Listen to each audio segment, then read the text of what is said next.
now to our special G20 correspondent, Craig Kielburger. He has more on a protest that is just getting underway right now. Craig, what can you tell us? Well, right behind us, you can see as the crowds are moving because there's been 4 protesters from an organization called SOS. They had tried to enter ALLAN Gardens, which is the site of the latest protest taking place, officially starting at 2:30 and then moving to an undisclosed location to establish what they call a tent city. The police have been stopping protesters when they've tried to enter the park and asked for a bag search.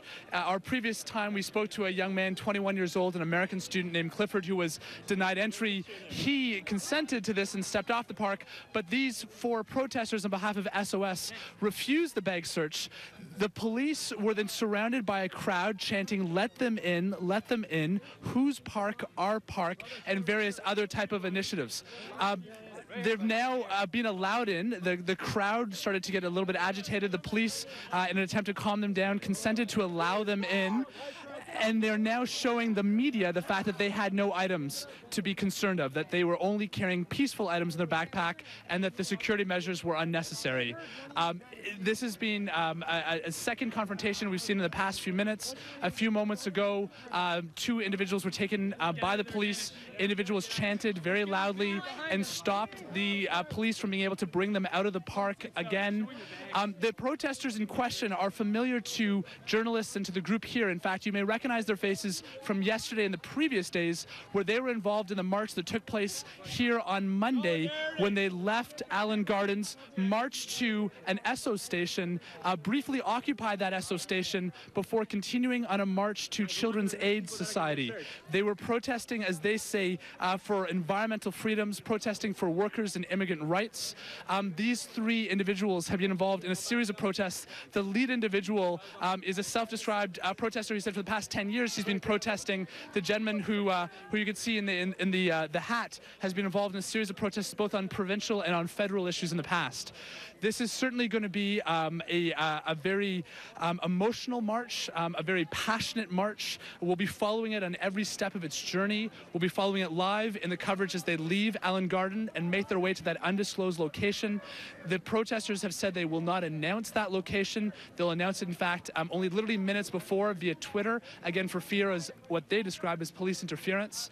The group, however, here has a long list of demands they've sought to share with police and sought to share with G8, G20 leaders. And again, every step of the way from this protest and the social issues will continue to deliver you live coverage on CP24. Thank you. Back to you. Thank you so much, Craig. And I'm sure now on that list that they want the world leaders to learn about is these new police powers we are learning about today.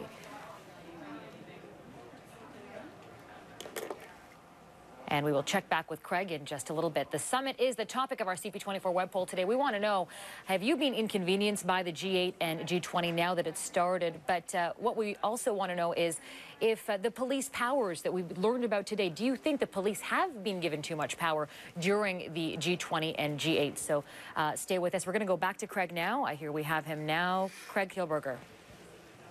Indeed, we've been sharing the story of the new police powers in so much as when you're within 5 meters from the fence, that you have to consent to a search of your person and a search of bag, provide photo ID. If you fail to do so, you can be taken into custody and charged with a $200 fine. That news story has gathered in the cycle, but what people haven't been reporting about is also the police searches that have taken place in, for example, public parks along these lines with protests.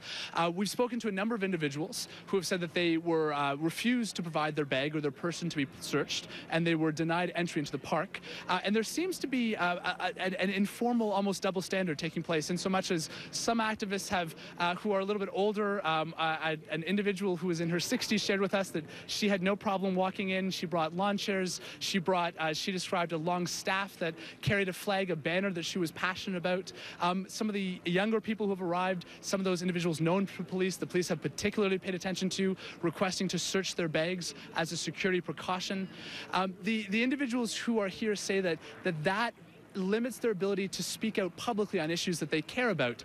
In fact, earlier today we spoke to Maude Barlow, National Chairperson with Council of Canadians, who had some very passionate words to share on that issue. She was afraid that it was, in her words, discouraging protesting and discouraging ordinary citizens from making their voice heard.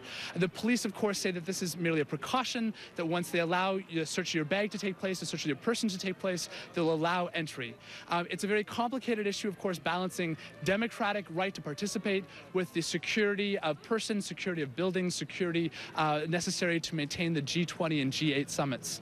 We'll be continuing to give you live updates every step with this protest and ensuring that the NGO voices, the police voices, all have a chance to get heard to the general public.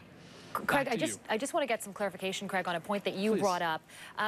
Since we can't see the whole area there, is there a police barrier not letting people in until they see the idea? Is it for every single protester that's entering the area, or is it just random checks? What does it look like there? There's no formal police barrier, but at all the main entry points in the four corners and sporadically along the way, there are police who are gathered. Unlike, for example, yesterday's protest, where the police did create a physical barrier. They used their bikes as a barrier between the protest and the general public. Here, we see police instead gathered often at various dispersal points, and if an individual approaches the park, they'll just walk up to them very politely, very informally, asking them. But any individuals who are in the park prior to this protest taking place, so individuals who started to gather here for a 2 o'clock luncheon that was on an issue of gender justice, they, for example, weren't searched. Individuals who have been here for a couple hours, they were not searched. This is something that the police presence has ramped up in the past couple hours as 2:30 rolls about, which is the official beginning of this, which is the largest march we've seen so far for G8, G20. So we're about 15 minutes past that time, besides after 2:30, so we will come back to you as soon as that march gets underway. Thank you so much to our special G20 correspondent.